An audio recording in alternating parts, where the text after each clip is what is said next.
আসসালামু আলাইকুম। আজকে আমাদের সাম্প্রতিক জিকের ক্লাস, মানে আমাদের সামনে যে গুচ্ছ পরীক্ষা, সেটাকে কেন্দ্র করে আমরা সাম্প্রতিক বিষয়াবলী যে বিষয়গুলো রয়েছে সেগুলো একটু ভালোভাবে পড়বো। আমরা আসলে দুই ভাবে সাজাইছি বিষয়টা। প্রথমত আমি আপনাদেরকে এই যে স্লাইড যেটা আছে সেখান থেকে পড়াবো, মানে এখানে বোঝানোর মতো বিষয় এবং অনেক গুরুত্বপূর্ণ যে বিষয়গুলো সেগুলো এখান থেকে আপনাকে আমি বোঝাবো। তারপরে আপনাদেরকে যখন ক্লাস লিঙ্কটা দেওয়া হবে, মানে রেকর্ড দেওয়া হবে, তখন ড্রাইভ লিঙ্ক একটা দেওয়া হবে, সেখানে আরো কিছু ইনফরমেশন থাকবে সাম্প্রতিকের। সেগুলো একটু আপনি ভালোভাবে পড়বেন, তাহলে ইনশাল্লাহ আমরা আশা করতেছি কমন পেয়ে যাব। তো একটা বিষয় চলে আসে এখানে। আচ্ছা, প্রথমত আমরা সাম্প্রতিক নিয়ে কথা বলার আগে আমাদের গুচ্ছ যে পরীক্ষা, আমরা গুচ্ছ পরীক্ষায় কি কি পড়বো এখন, এটা একটু নিয়ে কথা বলি চলেন। আচ্ছা, সবার বিষয়টা আশা করি ক্লিয়ার হয়ে যাবে এই ক্লাসের মাধ্যমে। গুচ্ছের জন্য এখন আপনি আসলে কি কি পড়বেন, মানে শেষ সময় তো আপনাকে অবশ্যই অবশ্যই রিভাইজ দিতে হবে। তো রিভাইজের জন্য আপনার যেটা পড়তে হবে সেটা হলো মৌলিক জিকে, আমাদের যে স্লাইড ছিল সেগুলো, অথবা আপনার কাছে যদি কোনো মৌলিক জিকে বই থাকে সেই বই থেকে ভালোভাবে পড়ে নেবেন। কারণ এমসিকিউ যদি আপনার হুবহু কমন না আসে, তখন টাইপ থেকে কিন্তু কমন আসবে, আর টাইপটা কিন্তু আপনি এমসিকিউ তে বুঝতে পারবেন না, সেই জন্য আপনাকে অবশ্যই কিন্তু স্লাইড বা বই থেকে পড়তে হবে। এটা কিন্তু ইম্পর্টেন্ট। তারপরে আপনি কি করবেন, বোর্ড এবং কলেজের যতগুলো এমসিকিউ আছে আপনি এটা যেখান থেকে পারেন, আপনি আপনার বই থেকে পড়তে পারেন বা গাইড বুক থেকে পড়তে পারেন। সেখানে সব, মানে এই যে বোর্ডের কোশ্চেন প্লাস স্বনামধন্য যে কলেজের কোশ্চেন যেগুলো দেওয়া আছে সেগুলো আপনি সব ভালোভাবে শেষ করবেন এই মৌলিক জিকে স্লাইড আর বইটা ভালোভাবে পড়ার পর। তারপরে আপনি কি করবেন, সাধারণ জ্ঞান আপনার কাছে যে বই আছে, নর্মালি যে বই যেগুলো থাকে আর কি, খন্দকার জিকে বা জুবাইর জিকে বা যেটাই থাকে আপনার কাছে কেনা ফার্স্ট ভিউ, সেই বই থেকে বিগত সব প্রশ্ন শেষ করবেন। বিগত সব প্রশ্ন মানে কি, এখানে এমনিতে নর্মালি যে জিকেটা আমরা পড়ে থাকি সেই নর্মালি জিকের সবগুলো এমসিকিউ আমরা ভালোভাবে শেষ করবো। কারণ দেখেন, গুচ্ছ যদি তার প্রশ্ন প্যাটার্নটা চেঞ্জ করে ভুলেও, তাহলে কিন্তু বড় রকমের ধরা খেয়ে যেতে পারি আমরা। সেই জন্য এগুলো কিন্তু আমাদের করতে হবে, যদিও এগুলো কিন্তু আমরা অনেক ভালোভাবে আগে পড়ে আসছি, এগুলোর উপর যথেষ্ট ক্লাস হয়েছে। তারপরে আমরা এই বিষয়টাকে আমরা দুইটা ভাগে ভাগ করতে পারি, একটা হলো বাংলাদেশ বিষয়াবলী আর একটা হলো আন্তর্জাতিক বিষয়াবলী। গুচ্ছ যদি তার প্যাটার্ন ফলো করে, তাহলে সর্বোচ্চ আউট অফ সিলেবাস, মানে মৌলিক জিকের বাইরে থেকে সর্বোচ্চ দুই তিনটা সাধারণ জিকে আসতে পারে। আর যদি,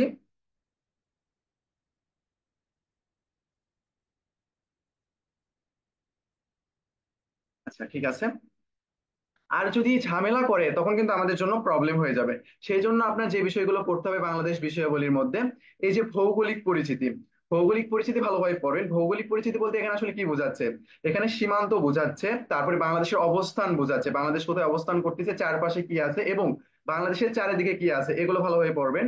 তারপরে প্রশাসনিক পরিচিতি, এখানে জেলা সম্পর্কিত তথ্য, উপজেলা সম্পর্কিত যে ইউনিক তথ্যগুলো রয়েছে, সরি বিভাগ সম্পর্কিত, এগুলো ভালোভাবে পড়ে নেবেন। ভৌগোলিক পরিচিতির মধ্যে কিন্তু আবার ছিটমহলও পড়ে যায়, তারপরে সমুদ্র বিজয় পড়ে যায়। এই যে বিষয়গুলো রয়েছে এগুলো একটু ভালোভাবে বিগত প্রশ্ন যেগুলো আছে সেগুলো দেখে নেবেন। তারপরে জাতীয় বিষয়গুলি আছে আমাদের, আমাদের জাতীয় পতাকা, প্রতীক, জাতীয় চার নেতা, তারপরে জাতীয় স্লোগান, জাতীয় দিবস, এই যে সম্পর্কিত বিষয়গুলো এগুলো একটু ভালোভাবে পড়বেন। তারপরে গুরুত্বপূর্ণ প্রতিষ্ঠান, এই প্রতিষ্ঠান আপনি যদিও সমাজবিজ্ঞানের মধ্যে পেয়ে যাবেন। গুরুত্বপূর্ণ প্রতিষ্ঠানগুলো আমাদের পড়তে হবে, বাংলাদেশের যে বিভিন্ন প্রতিষ্ঠান তাদের যে বিভিন্ন কাজ রয়েছে, বিশেষ করে সরকারি যে প্রতিষ্ঠানগুলো রয়েছে সে সম্পর্কে একটু পড়বেন। তারপরে বিভিন্ন ধরনের স্থাপনা, মানে কোন যে গুরুত্বপূর্ণ নিদর্শন যেগুলো কোথায় কোনটা অবস্থান করতেছে সেই সম্পর্কে পড়তে হবে। তারপরে গুরুত্বপূর্ণ ব্যক্তি, গুরুত্বপূর্ণ ব্যক্তি এটা আসলে আমরা ইতিহাসের মধ্যেই পড়ে ফেলতে পারি। গুরুত্বপূর্ণ ব্যক্তির মধ্যে অবশ্যই প্রথমে আসবে আমাদের বঙ্গবন্ধু শেখ মুজিবুর রহমান। বঙ্গবন্ধু শেখ মুজিবুর রহমান সহ আরো যে রাজনৈতিক ব্যক্তিবর্গ এবং বিভিন্ন যারা সাহিত্যিক ছিল তাদের সম্পর্কে ভালোভাবে পড়ে নেবেন। তারপরে আন্তর্জাতিক বিষয়াবলী, আন্তর্জাতিক বিষয়াবলী থেকে গুচ্ছ প্রশ্ন অ্যানালাইসিস করে আমরা যেটা পাই সেটা হলো সাম্প্রতিক থেকে প্রশ্ন এসেছে। আন্তর্জাতিক বিষয়াবলীর মধ্যে সাম্প্রতিক থেকে প্রশ্ন এসেছে, সেইটা হলো সংস্থা। সংস্থা, এবার কিন্তু সংস্থানে প্রশ্ন আসার সম্ভাবনাও রয়েছে, কারণ এবার সংস্থা অনেক আপডেট হয়েছে। ব্রিক্স নিয়ে ঝামেলা, আমাদের আমাদের অপেক নিয়ে ঝামেলা ঝামেলা, মানে এই যে ত্যাগ করে চলে গেছে, নতুন জয়েন করছে। তারপরে আমাদের ন্যাটো রয়েছে, এই সবগুলো সংস্থা সম্পর্কে কিন্তু আমাদের ভালোভাবে পড়তে হবে। তারপর ন্যাম রয়েছে, এগুলো আমরা স্লাইডে পড়বো এবং পিডিএফ এর ডিটেলস তথ্য দেওয়া থাকবে, সেগুলো ভালোভাবে পড়ে নেবেন। তারপরে মহাদেশীয় প্রশাসনিক তথ্য, বিভিন্ন যে মহাদেশীয় তথ্যগুলো আছে, পার্লামেন্টে বিভিন্ন, তারপরে বিভিন্ন যে স্থাপনা এগুলো কোথায় অবস্থান করতেছে, এই ব্যাপারগুলো একটু ভালোভাবে পড়বেন। তারপরে ভৌগোলিক তথ্য, ভৌগোলিক তথ্য বলতে এখানে এই যে প্রণালী রয়েছে, নদ নদী রয়েছে, পাহাড় পর্বত, তারপরে জলপ্রপাত রয়েছে, এই যে বিষয়াবলীগুলো রয়েছে এগুলো জাস্ট এক নজরে দেখে যাবেন। কারণ প্রশ্ন যদি ঝামেলা করে তাহলে বিপদে পড়বেন, না হয় আপনি বিপদে পড়বেন না। যদিও ঝামেলা করার কোনো কথা না, কারণ তারা তাদের যে প্রসপেক্টাস দেওয়া আছে ওখানে উল্লেখ করে বলছে যে সমাজ বিজ্ঞান থেকে প্রশ্ন আসবে, আইসিটি থেকে প্রশ্ন আসবে, অর্থনীতি থেকে প্রশ্ন আসবে, ভূগোল থেকে আসবে, যুক্তিবিদ্যা থেকে আসবে, ইতিহাস থেকে আসবে, এগুলো উল্লেখ করে তারা বলছে। তো দেখা যাক তারা কি করে, আমরা সবগুলোর জন্যই প্রিপারেশন নিব। আচ্ছা, সাম্প্রতিক জিকে আসলে কি কি পড়তে হবে, আর সাম্প্রতিক জিকে কি আমাদের পড়াই লাগবে গুচ্ছের জন্য কিনা, এবং সাম্প্রতিক জিকে থেকে আসলে কয়টা প্রশ্ন এসে থাকে? সাম্প্রতিক জিকে থেকে আমরা গুচ্ছ প্রশ্ন অ্যানালাইসিস করে পাইছি সর্বোচ্চ এক বা দুই, আমরা ধরলাম যে তিনটা। সর্বোচ্চ কয়টা?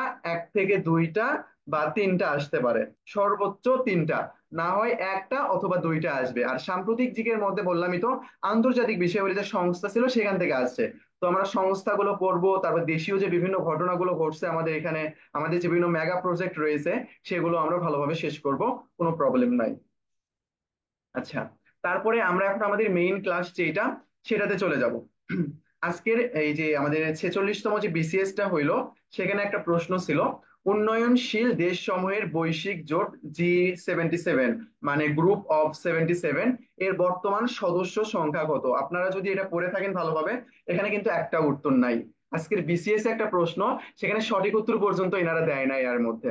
125, 135, 105, 115, এটা কিন্তু একটাও সঠিক উত্তর না। এটা সঠিক উত্তর হলো 134টা, 134টা সদস্য দেশ। ভাইয়া, বিসিএস কোশ্চেন করছে, সেখানে আপনি ভুল ধরতেছেন? ব্যাপারটা আসলে এরকম না, এখানে সঠিক উত্তর আসলে তারা দেয় নাই, তাহলে ব্যাপারটা ওই রকমই যে আমি তাদের ভুল ধরলাম। তো এটা তো অবশ্যই আপনাদের সোর্স সহকারে দেখাতে হবে। তো আমি সেটা আপনাদেরকে দেখাই, চলে। এই যে আমাদের গ্রুপ অফ 77 এর সদস্য সংখ্যা যারা রয়েছে, তো এটা কিন্তু তাদের মেইন ওয়েবসাইট। তো এই মেইন ওয়েবসাইট থেকে নেওয়া হয়েছে, এখানে তাদের সদস্য সংখ্যা হলো 134, 134টা তাদের সদস্য সংখ্যা, বাট অপশনে 134 ছিল না। তাহলে এটা আসলে কি হবে? এটা আপনার জেনে লাভ নাই। এটা আসলে বিসিএস পরীক্ষক যারা ছিল আর কি, তারা যদি চায় তো সবাইকে নাম্বার দেবে। মনে হয় নাম্বার দিয়ে দেবে, সমস্যা নেই, এটা সবাইকে নাম্বার দেবে। এটা আসলে আবার দুই রকমের ঝামেলা থাকে, অনেক সময় টাচ করলে আবার নাম্বার দেয় না, অনেক সময় টাচ না করলে আবার নাম্বার দেয়। বাট ইউনিভার্সিটিতে আসলে এরকম হয় না। গত বছর এইবারই তো আর কি রাজশাহী ইউনিভার্সিটিতে যে প্রবলেমটা হয়েছিল, সেখানে কিন্তু সবাইকেই মার্ক দেওয়া হয়েছিল, টাচ করুক বা না করুক। তো আশা রাখি ইউনিভার্সিটি যদি এরকম কোনো প্রবলেম হয়, তাহলে সেখানে টাচ করুক বা না করুক ওটাতে মার্ক দিয়ে দিবে, সমস্যা নাই। তাহলে আজকে আমরা একটা বিসিএস প্রশ্ন পাইলাম, সেখানে অপশনই দেওয়া নাই, তার মানে প্রশ্নটা ছিল ভুল। আচ্ছা, তারপর আমরা একটু গ্রুপ অফ 77 সম্পর্কে একটু আমরা দেখে আসি, চলেন। গ্রুপ অফ 77 এটা প্রতিষ্ঠা হয়েছে কবে? 1964 সালে। যেখান থেকে প্রশ্ন করুক না কেন, সবচেয়ে স্ট্যান্ডার্ড মানের প্রশ্ন ধরা হয় হলো বিসিএস কোশ্চেন। তো বিসিএস কোশ্চেন যদি আমরা একটু ভালোভাবে পড়ি, সাধারণ যে জিকে গুলো রয়েছে সেগুলো কমন পাওয়ার সম্ভাবনা অনেক বেশি রয়েছে কিন্তু। তো আমরা দেখি সদস্য সংখ্যা হইলো 134টি দেশ, প্রতিষ্ঠাকালীন সদস্য ছিল 77। তাহলে মোট সদস্য ছিল কতজন, কতটি দেশ, এখানে জন না আসলে কতটি দেশ, 134টা দেশ। সর্বশেষ সদস্য হইলো দক্ষিণ সুদান। বাংলাদেশ সভাপতির দায়িত্ব পালন করেছিল 1982 সালে। এটা আসলে উন্নয়নশীল দেশ, যারা একেবারে উন্নত হয় নাই, উন্নত হওয়ার পর্যায়ক্রমে চলতেছে, উন্নয়ন করতেছে চারিদিকে, এই উন্নয়নশীল দেশ। তো এটার মধ্যে বাংলাদেশও রয়েছে, আর বাংলাদেশ সভাপতির দায়িত্ব পালন করেছে 1982 সালে। তো আমরা যেটা পড়লাম, সাম্প্রতিক একটা কোশ্চেন, সেটার সাথে সম্পর্কিত আরো যে বেসিক সেগুলো আমরা ভালোভাবে পড়ে নিলাম। আশা করি এটাতে আর কোনো প্রবলেম হবে না, যদি তারা প্রশ্ন দেয়, যদিও আসার সম্ভাবনা অনেক কম। আচ্ছা, এরপরে মার্কেটিং। আমাদের এই যে আওয়ার স্পেশাল পিডিএফ রয়েছে আর কি, যেটা মাত্র 300 টাকায় আপনি পেয়ে যাবেন। তারপরে এই যে নাম্বার দেওয়া আছে এখানে যোগাযোগ করলে পেয়ে যাবেন, আর এটা দেখার জন্য আপনার যে নাম্বারটা দেওয়া আছে সেই নাম্বারে যোগাযোগ করলে হয়ে যাবে। ওইদিকে আমরা না যাই, আমাদের মেইন ক্লাস যেটা সেখানে আসি। বৈশ্বিক উন্নয়ন উদ্যোক্তা এর প্রস্তাবক কে? বৈশ্বিক উন্নয়ন উদ্যোক্তা এর প্রস্তাবক হচ্ছে চীন। এটা হইলো চীন, এটা ওবিসিএস এবার আসছিল। 2021 সালে সেপ্টেম্বর মাসে চীনের প্রেসিডেন্ট শি জিনপিং 76তম জাতিসংঘ সম্মেলনে ভাষণে বিশ্ব উন্নয়ন উদ্যোগ উত্থাপন করেছিল। দেখেন, আমাদের এই যে পরিবেশ দূষণের যে ব্যাপারটা, উন্নত দেশগুলো তারাই কিন্তু সবচেয়ে বেশি ভূমিকা পালন করে। তারপরে বিভিন্ন জায়গায় যুদ্ধ সংগঠন করাই দিয়া, যুদ্ধ লাগাই দিয়া, অস্ত্র বিক্রি করার ব্যাপারটা, এগুলো কিন্তু সব উন্নত দেশটা করে থাকে। তার মানে তারা তাদের অর্থনীতিকে টিকিয়ে রাখার জন্য যা ইচ্ছা তাই করতে পারে, বাট যখন জনসম্মুখে আসবে তখন তারা নিজেদেরকে ভালো হিসেবে রিপ্রেজেন্ট করবে। এই হলো ব্যাপার। এখানে চীন, এরাই কি করছে? বৈশ্বিক উন্নয়ন উদ্যোক্তা এর প্রস্তাবক। আচ্ছা, তারপরে আমরা দেখি, চলেন। বৈশ্বিক শান্তি সূচক, এই শান্তি সূচক, সুখ সূচক, নাহলে যে কোনো একটা সূচক থেকে প্রশ্ন দিয়েই থাকে এটা। হয় ঢাকা ইউনিভার্সিটিতে আসে, না হলে বিসিএস এ মাঝে মধ্যে দেয়, অনেক সময় দেয় না। প্রশ্ন একটা না একটা কোনো জায়গায় এখান থেকে পাওয়াই যায়। তো বৈশ্বিক শান্তি সূচক 2023 অনুযায়ী সবচেয়ে শান্তিপূর্ণ দেশ হইলো আইসল্যান্ড। আইসল্যান্ড হইলো সবচেয়ে শান্তিপূর্ণ দেশ। আর শীর্ষ দেশ ওই আইসল্যান্ডই। বাংলাদেশের অবস্থান হইলো 88তম, আর সর্বনিম্ন দেশ হইলো আফগানিস্তান। আফগানিস্তান হইলো সর্বনিম্নে অবস্থান করতেছে। তো এটা একটু আমরা দেখে নেব, যদিও এটা সাম্প্রতিক প্রশ্ন, আবার আন্তর্জাতিক সাম্প্রতিকের মধ্যে পড়ে যায়। তো তারা চাইলে কিন্তু দিতে পারে। তারপরে দেখি আমরা বৈশ্বিক সন্ত্রাসবাদ সূচকে কোন দেশ সবচেয়ে বেশি ঝুঁকির মধ্যে। ভাই দেখেন, আফগানিস্তানের অবস্থা এখন অনেক ভালো, অনেক ভালো পজিশনে আছে তারা। তারা সব দিক দিয়ে এগিয়ে যাচ্ছে, এমনকি কিছুদিনের মধ্যে তারা বাংলাদেশকেও টপকে সামনের দিকে চলে যাবে। আর আফগানিস্তান এমন একটা জাতি, এরা কখনোই কারো আধিপত্যে থাকে নাই বেশি দিন। আধিপত্য বিরাজ করলেও তারা যুদ্ধ করে, মানে যুদ্ধবাজ জাতি আমরা বলতে পারি এই আফগানিস্তানকে। কিন্তু আমাদের দিক থেকে ঠিক আছে, বাট এই যে বিশ্বের দিকে এটা হলো সন্ত্রাসবাদ, তারা যেটা করবে সেটা সঠিকবাদ, আমরা যদি কোনো কিছু করি সেটা সন্ত্রাসবাদ। আর এটা বিসিএস প্রশ্ন দিছে, আমাদেরকে জানাচ্ছে যে আফগানিস্তান হলো একটা সন্ত্রাসবাদ সূচক দেশ। কেন ভাই অন্য দেশের নেগেটিভ থিঙ্কিং কেন প্রশ্নের মধ্যে থাকবে? এই প্রশ্নটা অনেক বেশি ফালতু একটা প্রশ্ন। ঢাকার অবস্থা খুব খারাপ, দূষণের দিক দিয়ে খারাপ, মানে বায়ু দূষণ, শব্দ দূষণ, সব দিক দিয়ে খারাপ। আমাদের দেশের মধ্যে মানুষ তার অধিকার পাচ্ছে না, সাংবাদিক মন খুলে কথা বলতে পারতেছে না। সেই দিকে না যায়, দেশের নেগেটিভ থিঙ্কিং না তুলে ধরে তিনি তুলে ধরতেছে বাহিরের দেশেরটা। ব্যাপারটা অনেক বেশি দুঃখজনক। আচ্ছা, আর এই সন্ত্রাসবাদ সূচকে বাংলাদেশের অবস্থান হইলো 43তম। এই প্রশ্নটা যদি আসতো যে বাংলাদেশের অবস্থান কত 43তম, তাহলে এটা নিয়ে অনেক বেশি তোলপাড় হয়ে যাইতো, সরকারের উপর চাপ পড়তো, সরকার আবার চাপ দিত এদের উপর, এই জন্য এই প্রশ্নটা দেওয়া হয় নাই। এগুলো অনেক বেশি খুব টেকনিক্যাল ব্যাপার। আচ্ছা, তারপরে যদি আমরা নেক্সটে যাই, বাংলাদেশের অভিবাসী নারী শ্রমিকের সর্বাধিক গন্তব্যস্থল এটা সৌদি আরব। এটা আমরা সবাই জানি যে আমাদের এলাকা থেকেই পার্শ্ববর্তী এলাকা অনেক লোক সৌদি আরব গিয়েছে আর কি, মানে মহিলা যারা আর কি, নারী অভিবাসী। পুরুষরাও তো অনেক গিয়েছে। তারপরে সিয়াচেন হিমবাহ, নিজের দেশের ঝামেলা চলতেছে মিয়ানমারের সাথে। মিয়ানমার আমাদের আমাদের আকাশপথ যেটা, আমাদের আকাশ সীমানা যেটা, সেখানে আক্রমণ করতেছে আমাদের, তারা গুলি চালাচ্ছে, যেটা সীমানা পার হয়ে চলে আসতেছে চট্টগ্রামে। সেই দিকে না যে প্রশ্নটা করলো কি, সিয়াচেন হিমবাহ কোন দুইটা দেশের মধ্যে অবস্থিত, মানে এগুলো হলো বিরোধপূর্ণ। এখানে যদি কোনো একটা প্রশ্ন আসে যে এটা কোথায় অবস্থিত, অপশনে যদি থাকে ভারত পাকিস্তান, ভারত চীন, তাহলে ধরে নেবেন এই দুইটার মধ্যে একটা হবে। মাঝে মধ্যে তারা এগুলো থেকে প্রশ্ন করে। আমাদের ভারতের সাথে কিন্তু সম্পর্ক, আমাদের মোটামুটি সরকার দিক থেকে সম্পর্ক ভালো, বাট অন্য দিক দিয়ে কিন্তু সম্পর্ক খারাপ। ভারতের সাথে আমাদের সবচেয়ে বেশি হইলো কি হয়, বাণিজ্যিক অসমতা, আমরা অনেক বেশি আমদানি করি, বাট সেই অনুযায়ী তারা আমাদের এখান থেকে কি করে না, আমদানিটা করে না, আমরা তাদের ওখানে রপ্তানি করতে পারি না। এই যে বাণিজ্যিক অসমতা, এই জন্যই কিন্তু মাঝে মধ্যে আমরা দেখতে পারি যে ভারতীয় পণ্য বয়কটের ডাক দেওয়া হয়। এটা আসলে কিন্তু সম্ভব না যে একেবারে সবগুলো পণ্য আপনি বয়কট করবেন। কিছু পণ্য বয়কট করে তাদেরকে একটা শিক্ষা দিলাম, এই হইলো ব্যাপার। তো সিয়াচেন হিমবাহ এটা কোন দুই দেশের মধ্যে অবস্থিত? ভারত ও পাকিস্তানের মধ্যে অবস্থিত। এরকম যেগুলো প্রশ্ন আসে অবস্থানের ব্যাপারটা, হয় ভারত পাকিস্তান হয়, না হলে ভারত চীন হয়। আর ভারত পাকিস্তান, ভারতবর্ষ যদি বিভক্ত না হইতো, তাহলে ভারতীয়রা হয়তো এত মুভি তৈরি করতে পারতো না। এইটা নিয়ে মুভি, ওইটা নিয়ে মুভি, বাজে একটা অবস্থা। আচ্ছা, তারপরে ফ্রাইডে ফর ফিউচার, যদিও এটা অনেক আগের কাহিনী, বাট তাও এখানে দেওয়া হয়েছে। ফ্রাইডে ফর ফিউচার আন্দোলনটি কোন দেশ থেকে সূচনা হয়? এটা সুইডেন থেকে সূচনা হয়েছে। জলবায়ু পরিবর্তন, প্রাণ ও প্রকৃতি ধ্বংসের বিরুদ্ধে লড়াইয়ে বিশ্বব্যাপী আন্দোলন সৃষ্টি করে কে? সুইডেনের স্কুল ছাত্রী গ্রেটা থানবার্গ বা গ্রেটা থুনবার্গ। ইনি কি করে জানেন? সুইডেনের যে পার্লামেন্ট রয়েছে সেখানে দাঁড়াই থাকে, মানে ক্লাস মিস দিয়ে সেখানে যে দাঁড়াই থাকতো যে পরিবেশের এই অবস্থা কিসের জন্য। এনার জন্ম কিন্তু 2003 সালে, বেশি বয়স কিন্তু না। 2019 সালে কিন্তু বেশি বয়স ছিল না। এই হইলো ব্যাপার, খুব মানে ভালো কাজ করেছিল কিন্তু এই গ্রেটা থুনবার্গ বা থানবার্গ, আমরা যেটাই বলি না কেন। বাট ওই সময়ের বা এই সময়ের বাংলাদেশের মেয়েরা কি ওইরকম কোন আন্দোলনের সাথে সম্পৃক্ত না। তারা কি করতেছে, রিলস বানাচ্ছে, টিকটক করতেছে, যদিও সমস্যা নাই, সেগুলোতে আমাদেরকে তো খুশি করতেছে। আচ্ছা, তারপরে আমরা দেখি গ্রেটার সবচেয়ে বড় আন্দোলনটি ছিল 2019 সালের 15ই মার্চ, শুক্রবার। এই জন্যই আন্দোলনের নাম রাখা হয়েছে ফ্রাইডেস ফর ফিউচার। ফিউচারের জন্য এই শুক্রবারের দিনটা, মানে পরিবেশের যে জলবায়ু যে বিরূপ একটা প্রভাব ফেলতেছে, এগুলো যেন না হয়, এগুলো যে যেন কাজ করে সুইডেনের পার্লামেন্ট, এই জন্যই তিনি এই আন্দোলনগুলো করেছিল, যেটা ফ্রাইডে ফর ফিউচার নামে পরিচিত। Friday for future, Greta Thunberg, Greta Thunberg আর সুইডেন, সুন্দর করে তিনটা তথ্য একসাথে মনে রাখবেন।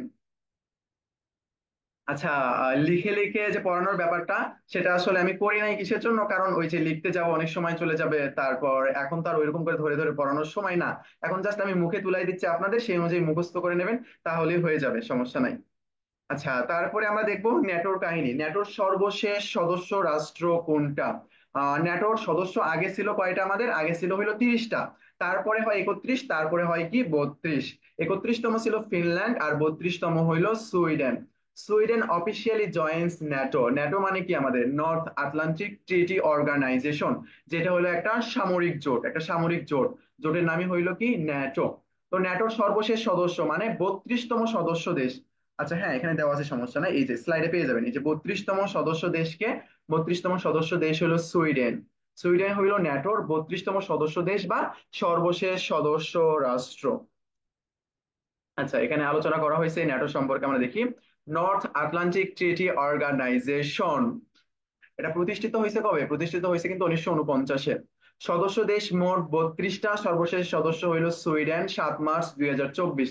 বর্তমান মহাসচিব হইল জেন্স স্টল বারবার্গ, বা অনেক জায়গায় ইয়েন্সও লেখা আছে, জেন্স এটাই আমার কাছে সঠিক মনে হয়েছে, যেহেতু এখানে JENS আছে, যদিও এটা বিভিন্ন ভাবে উচ্চারণ করা যায়, তো ব্যাপার না, জেন্স স্টল বার্গ, এটা একটু সুন্দর করে মনে রাখবেন, বারবার্গ। ইনি কিন্তু 2014 সাল থেকে দায়িত্ব পালন করতেছেন। মুসলিম সদস্য রয়েছে ন্যাটোতে তুরস্ক ও আলবেনিয়া। তুরস্ক আলবেনিয়া হইলো মুসলিম সদস্য। অনেক সময় কি হয়, সাম্প্রতিক একটা ঘটনা ঘটছে, সেটা আবার বেসিক থেকে প্রশ্ন করে অনেক সময়, এটাও কিন্তু গুরুত্বপূর্ণ আমাদের জন্য। সদর দপ্তর হইলো ব্রাসেলস, বেলজিয়াম। বিপরীত সংগঠন হইলো ওয়ারস প্যাক্ট, মানে ন্যাটোর একটা বিপরীত সংগঠনও রয়েছে, সেটার নাম কি? Warsaw Pact. এটা একটু ভালোভাবে মনে রাখবেন, তাহলেই হয়ে যাবে। তারপরে ব্রিক্স এর বর্তমান সদস্য কত? এটা নিয়ে ভাই এত এত ঝামেলা। ঝামেলাটা হয়েছে আসলে কিসের জন্য? ব্রিক্স সর্বপ্রথম যখন আত্মপ্রকাশ করে তখন নাম ছিল হইলো ব্রিক, তারপরে হয়ে যায় কি এখানে ব্রিক্স হয়ে যায়। তারপরে কাহিনী হয়, এখানে এখানে দেখ মোট কয়টা দেশ? এই একটা, দুইটা, আচ্ছা ব্রাজিল, রাশিয়া, ইন্ডিয়া, চায়না, তারপরে সাউথ। আচ্ছা, এখানে আমরা কয়টা পাইলাম? এক, দুই, তিন, চার, পাঁচ। এই যে এক, সাউথ আফ্রিকা, এক, দুই, তিন, চার, পাঁচ। পাঁচটা পাইছি। আমাদের এখানে ছয়টা যুক্ত হওয়ার কথা ছিল। কয়টা যুক্ত হওয়ার কথা ছিল? ছয়টা যুক্ত হওয়ার কথা ছিল, বাট ছয়টা হয় নাই। প্রথমত আমন্ত্রণ পত্র প্রত্যাখ্যান করে হইলো আর্জেন্টিনা। আর্জেন্টিনা কি করে? আর্জেন্টিনা আমন্ত্রণ পত্রটা প্রত্যাখ্যান করে দেয়। তারপরে সৌদি আরব, যে সৌদি আরবের সাথে ওইরকম করে তারা পরে আর ওই যে যোগাযোগ করা বা সদস্যপদ নেওয়া, এরকম তারা আসলে আর পরে করতে পারে নাই। এই জন্য মোট যে সদস্য এটা হয়েছে হইলো 9। এবং তাদের ওয়েবসাইটে গেলে এই তথ্যটাই আপনি পাবেন, বাট প্রশ্ন যদি 9 না থেকে কোনো সময় 10 থাকে, আপনাকে কিন্তু অবশ্যই 10কেই দাগাতে হবে। 9 না থেকে যদি 10 থাকে, অবশ্যই 10কে দাগাতে হবে, কারণ সৌদি আরব যে একেবারে থাকবে না এই সম্পর্কিত কোনো তথ্য বলে নাই, একেবারে যে সদস্যপদ গ্রহণ করা অফিসিয়ালি এটাও করে নাই, বাট বলছে তারা করবে। এই হইলো ব্যাপার। তো সদস্য দেশ মোট কয়টা? সদস্য দেশ মোট হইলো 9টা। এখানে রয়েছে আমাদের কয়টা?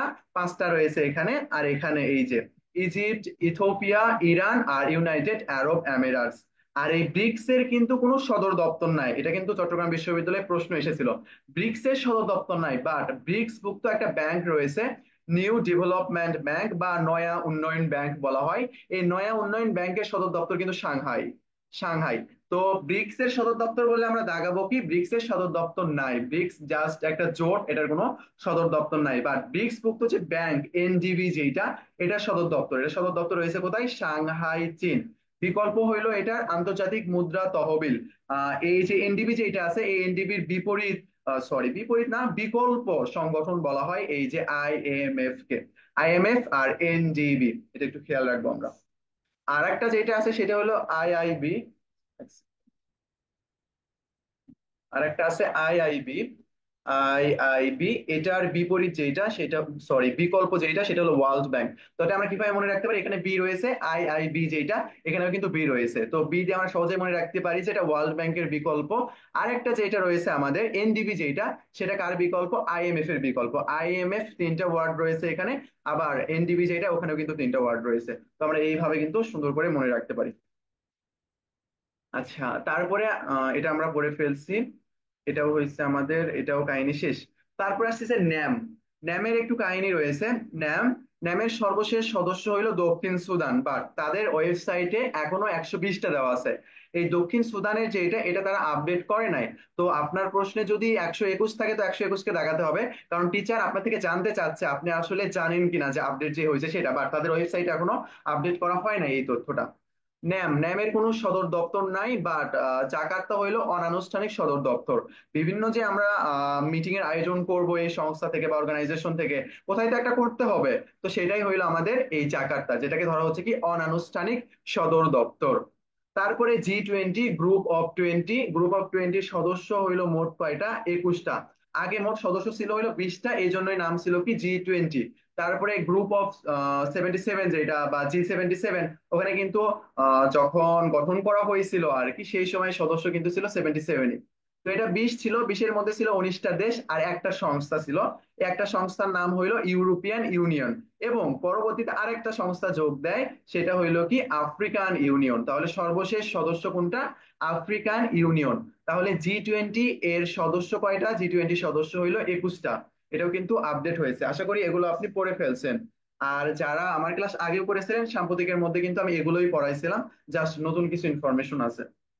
আচ্ছা, তারপরে ফিলিস্তিনকে 142তম দেশ হিসেবে স্বীকৃতি দেওয়ার সিদ্ধান্ত জানাইছে এই যে জ্যামাইকা। জ্যামাইকা 142তম দেশ হিসেবে স্বীকৃতি দেওয়ার ব্যাপারটা তারা জানাইছে। তো প্রশ্ন আসে যে 142তম দেশ হিসেবে স্বীকৃতি দেয় কে? তখন আমরা জ্যামাইকাকে তাকাবো। এটা আসলে 2 দিন আগের নিউজ, বাট এখনো তারা যে স্বীকৃতি দিয়েছে এমন তথ্য আসলে প্রকাশিত হয় নাই কোনো নিউজ পেপারে। বাট শেষ পর্যন্ত আমরা এই তথ্যটাই পাইছি যে 142তম দেশ হিসেবে তারা স্বীকৃতি দিবে। তাদের যে মন্ত্রণালয় রয়েছে, তারা সেখান থেকে এই সিদ্ধান্তই নিয়েছে, তারা তাদের কি করবে, ফিলিস্তিনকে স্বীকৃতি প্রদান করবে। তো প্রশ্ন যদি চলে আসে 142তম দেশের কথা, তখন আপনি কি করবেন? অবশ্যই জ্যামাইকাকেই দাগাবেন, জ্যামাইকা। আচ্ছা, তারপরে যদি আমরা নেক্সটে যাই, এই ক্লাস করার সময় আপনার মনে হতে পারে যে ভাইয়া আরো তো অনেক সাম্প্রতিক বিষয় আছে যেগুলো আপনি অ্যাড করেন নাই। গুরুত্বপূর্ণ যেগুলো পরীক্ষায় আসার মতো আর কি, গুচ্ছ আমরা অ্যানালাইসিস করে যে বিষয়গুলো পাইছি সেগুলো এখানে অ্যাড করা রয়েছে। আর এই গুচ্ছ সাম্প্রতিক যেটা সর্বোচ্চ 2টার মতো প্রশ্ন আসবে, যদিও 2টা, তাও কিন্তু আমাদের ভালোভাবে পড়তে হবে। আমি যেটা বলতে চাচ্ছিলাম সেটা হলো, আমরা যে পিডিএফ আলাদা করে দিব একটা, এটা হলো আমাদের পিপিটিএক্স মানে স্লাইড যেটা, সেটা পিডিএফ আলাদা একটা দেওয়া হবে, সেখানে যথেষ্ট পরিমাণ ইনফরমেশন থাকবে। আমরা সবগুলো বই, নিউজ পেপার যেখান থেকে যে তথ্য পাইছি সেখান থেকে সেই তথ্যগুলো ওখানে অ্যাড করে দিব, কোনো প্রবলেম নাই। এটা আসলে আপনি পাবেন কিভাবে? পাবেন হইলো, আমি ক্লাসটা শেষ হয়ে যাওয়ার পর এটা আপলোড দিয়ে আপনাদেরকে দিয়ে দেবো, যদিও একটু সময় লাগবে। আর পিডিএফ এর জন্য আপনাদের এখানে যে নাম্বারটা দেওয়া আছে সেই নাম্বারে নক দেবেন, ক্লাস যখন আপলোড দেওয়া হয়ে যাবে তারপরে, এখন না। আচ্ছা, ইরান কিন্তু কোথায় হামলা করছে? ইসরায়েলে হামলা করছে। যদিও এটার পিছনে অনেক কিছু কাজ করে, অনেক রাজনৈতিক ব্যাপার রয়েছে এখানে, গ্লোবাল অনেক ইস্যু রয়েছে, বাট আমরা এটা পজিটিভ দিক থেকে দেখবো। বাট ইরান কিন্তু আমাদের যে ধর্মীয় মত সেটার সাথে মিলে না। তারা হইলো শিয়া, আমরা হইলাম সুন্নি। আমাদের এই যে চার খলিফা যারা ছিল তাদেরকে, তারপরে আয়েশা আলাইসাল্লামকে অনেক নেগেটিভ হিসেবে তারা উপস্থাপন করে, তাদের আজানও অন্যরকম। তো আমরা এদিকে আসলে যাচ্ছি না। আমরা চাচ্ছি যে আমাদের যে ইয়ে রয়েছে আর কি, ফিলিস্তিন যেটা রয়েছে, প্যালেস্টাইন যে আমাদের ভূমিটা রয়েছে, সেটা যেন রক্ষা পায়। সেটা এখন যে কেউ রক্ষা করুক, আমরা যেহেতু পারতেছি না, তাহলে তো যে পারতেছে সেটাই অনেক ভাই। ওই যে নাই মামার থেকে কানা মামাটা ভালো, something is better than nothing. তো আমরা দেখি চলেন, ইরান ইসরায়েলে হামলার নাম অপারেশন ট্রু প্রমিস। মানে এই ইরান যে ইসরায়েলে হামলা যেটা করছে সেটা হলো অপারেশন ট্রু প্রমিস। ইরান যে একটা কথা দিয়েছিল, তাদেরকে বলেছিল যে তাদের পাশে থাকবে, তো এটাই ছিল তার, ওই প্রেক্ষিতে এই নামটা দিয়েছিল হইলো ট্রু প্রমিস। অপারেশনের নাম কি? True promise. আর একটা ব্যাপার সেটা হইলো, প্যালেস্টাইন যে ভূমিটা, এটা কি, এটা বলা হয় ঈশ্বরের প্রমিস ল্যান্ড। ঈশ্বরের প্রমিস ল্যান্ড মানে যিশু, যিশু খ্রিস্ট না, এটা ইহুদিদের প্রমিস ল্যান্ড বলা হয় এই প্যালেস্টাইনকে। ওটা কিন্তু আলাদা বিষয়, ওটা আমরা যখন আন্তর্জাতিক সম্পর্কের মধ্যে, যখন আমরা যুদ্ধ সম্পর্কে পড়বো, প্রথম বিশ্বযুদ্ধ, সেখানে আমরা এই বিষয়টা পেয়ে যাব। আমরা যদি একটু কাহিনী দেখি, আমাদের প্যালেস্টাইন যে আমাদের অঞ্চল, এটা আসলে আমরা হারালাম কিভাবে? তো এটা বোঝার জন্য আমাদের যাইতে হবে কোথায়? প্রথম বিশ্বযুদ্ধে। প্রথম বিশ্বযুদ্ধের 1917 সালের একটা কাহিনী, ঘটনা ঘটে গেছে এখানে, 1917। দেখেন, প্রথম বিশ্বযুদ্ধ যখন শুরু হয়ে যায়, এখানে এই যুদ্ধে অংশগ্রহণ করছে বা করে নাই, আক্রমণ হইলো কিসের জন্য, এটা জানতে হলে আমাদের জানতে হবে অটোম্যান এম্পায়ার সম্পর্কে। অটোম্যান এম্পায়ার, প্রথম বিশ্বযুদ্ধ যখন শুরু হয়েছে, এটার অক্ষশক্তির মধ্যে কে কে ছিল?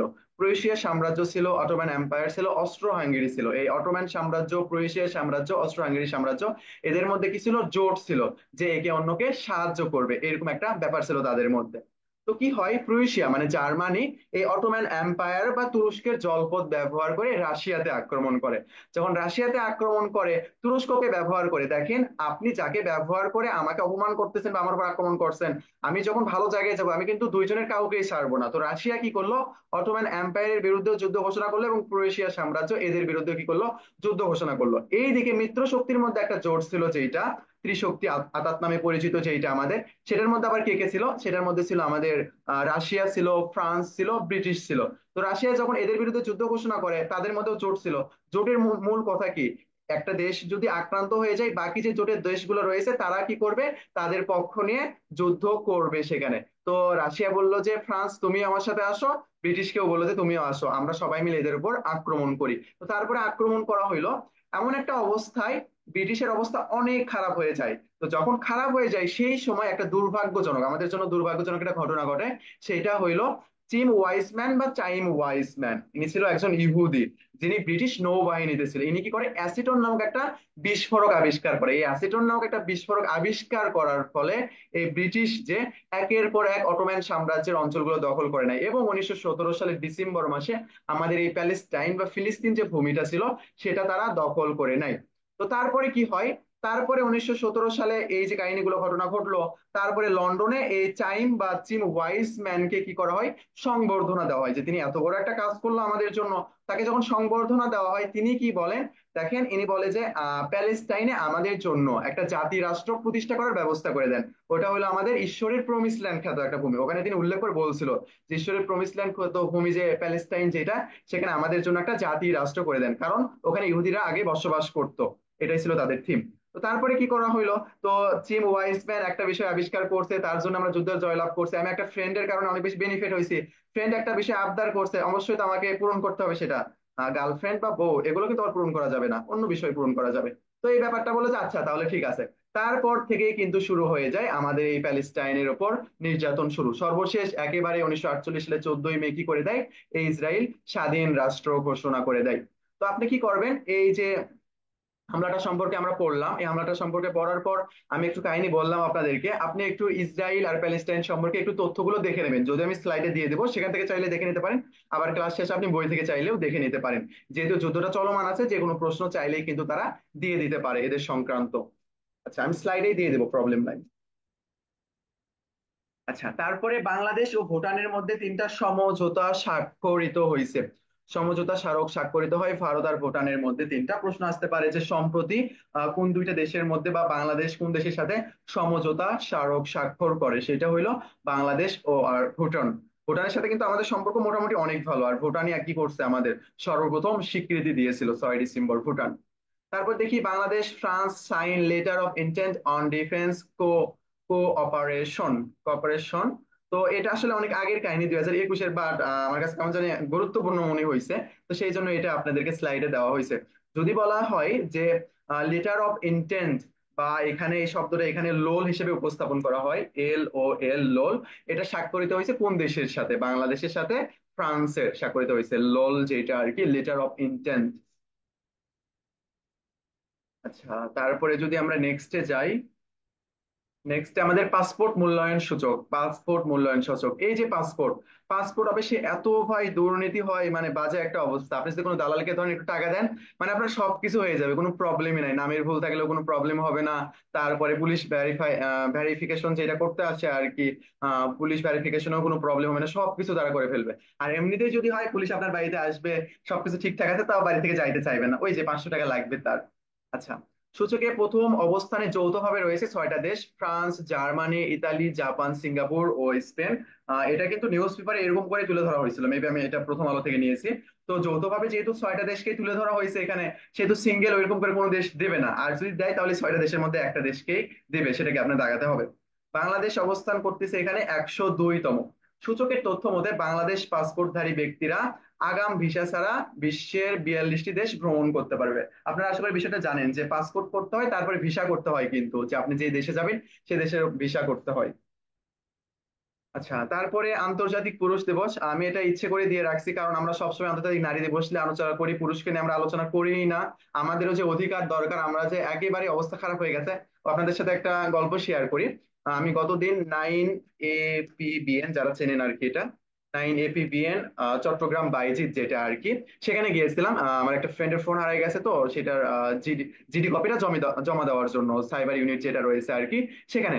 তো এই ব্যাপার, এখানে যাওয়ার পর তার কাছে ইমার্জেন্সি নাম্বার থেকে ফোন আসলো, তো তিনি ফোন ধরলো। তো একটা কাহিনী, তার আগে আমাদের এটা নেওয়ার আগে একটা কাহিনী ছিল, তিনি কথা বলতেছিল, তখন আমাদের কাজ শুরু করি নাই আমরা ওনার সাথে। কথা বলতে বলতে মানে একটু শুনতে পাচ্ছি আর কি। তো বলতেছে, আচ্ছা ওই মেয়ে কি আপনাকে খুব জ্বালাচ্ছে, খুব ডিস্টার্ব করতেছে, বা আপনার আপত্তিকর কোনো কিছু ছেড়ে দেওয়ার চেষ্টা করতেছে, বা টাকা চাচ্ছে? মানে আমি তো শুনে জাস্ট অবাক, এগুলো তো করবে ছেলেরা, যে মেয়েদেরকে ভয় দেখাবে, এইটা ওটা করবে, এটা সেটা। সেখানে নাকি মেয়েই ছেলেটাকে এরকম করতেছে, বাজে একটা অবস্থা। আমি বলতেছি না যে ছেলে এখানে ভালো, অবশ্যই খারাপ। না, খারাপ না হলে আপত্তিকর বিষয়টা কেমনে চলে আসে এখানে? তো এই বিষয়টা একটু অনেক বেশি সেন্সিটিভ। তো তারপরে মনে হয় ওটা জানাই রাখলো আর কি, সাইবার সাইবার যে ইউনিট রয়েছে সেখানে। তারপরে বেশি কিছু জানি না কি হয়েছে কাহিনী। তো আচ্ছা, আন্তর্জাতিক পুরুষ দিবস যেটা, 19 নভেম্বর, 19 নভেম্বর। আন্তর্জাতিক নারী দিবস হইল 8 মার্চ। 8 মার্চ হইল আন্তর্জাতিক নারী দিবস, আর আন্তর্জাতিক পুরুষ দিবস হইল 19 নভেম্বর। আর মানুষ ফেমাস হয়ে যাওয়ার পর বেশি এক্সপোজড হয়ে যায়, অনলাইনে অনেক টিচার এক্সপোজড হয়ে যাওয়ার কাহিনী আছে। তো বাজে একটা অবস্থা এগুলা। তারপরে দেখি চলেন, আচ্ছা, তারপরে এবছরের নারী দিবস যেটা ছিল আর কি, এই নারী দিবসে জাতিসংঘের প্রতিপাদ্য ছিল, নারীদের উপর বিনিয়োগ করুন, দ্রুত উন্নয়ন। ভাই, নারীরা এমনিতে উপর আছে, আর এদের উপর নিয়ে যাওয়া যাবে না, বাজে একটা অবস্থা হয়ে গেছে এখন। আপনি যদি কোনো সরি, আপনাদেরকে এগুলো গল্প শোনাচ্ছি কিসের জন্য? আচ্ছা, আমি পড়াই, গল্প আর না শোনাই এসব বিষয়ে। আপনারা আবার অনেক বেশি ডিপ্রেসড হয়ে যাবেন, আবার কোনো বিয়ে শাদীও করতে চাইবেন না, বাজে একটা অবস্থা। আমি কয়েকটা এফবি গ্রুপের সাথে অ্যাড ছিলাম, এগুলো সংক্রান্ত আর কি, পারিবারিক সমস্যা সংক্রান্ত। ভাই, এখানে এত বাজে বাজে অবস্থা, মানে পুরুষরা যে এত মেয়েদের থেকে নির্যাতনের শিকার হয়, বাজে একটা অবস্থা, প্রকাশ করতে পারে না।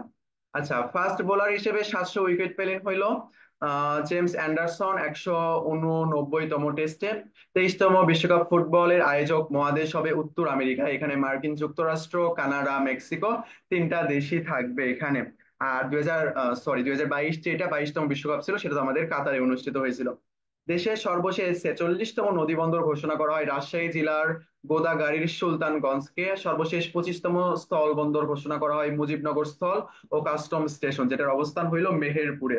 তো এই যে সর্বশেষের যে ব্যাপারটা গুলো রয়েছে এখানে, নদী বন্দর এবং স্থল বন্দর, দুইটা তথ্যই কিন্তু দেওয়া আছে সুন্দর করে। এই দুইটা তথ্য একটু ভালোভাবে দেখে নিন। যদিও আমি ধারণা রাখতেছি যে সাম্প্রতিক থেকে প্রশ্ন আসলে ইনশাল্লাহ আন্তর্জাতিক থেকে যেন আসে, তারা যাদের প্যাটার্ন যেটা রয়েছে সেটা যেন তাদের ফলো করে, এটা করলে অনেক ভালো হবে। তারপরে এই প্রশ্ন যেটা, আমার স্লাইডের ইনফরমেশন সম্পর্কে আপনি একটা ইনফরমেশনও ভুল ধরতে পারবেন না আমার স্লাইড যেগুলো রয়েছে সেগুলোতে। একটা প্রশ্নের কথা বলি।